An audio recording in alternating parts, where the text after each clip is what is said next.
এ আমার পর্দার আড়ালের মা, কই দিন আর বাঁচবেন, কই দিন আর বাঁচবেন?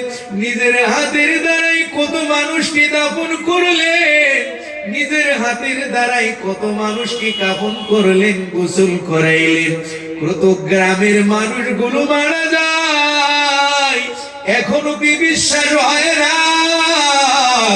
আপনি যে দুনিয়া থেকে চলে যাবেন, এটা কি আপনার অনুভূতি হয় না?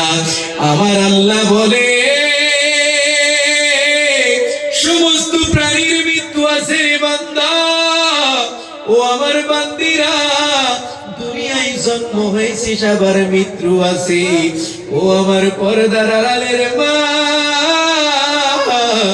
আজকের ময়দানে যারা হাজির, একবার আপনি আমি চিন্তা করে দেখি নিজের জীবনে কি আমলগুলো করেছি। আপনি আমি যদি গুনাহগার হয়ে যাই,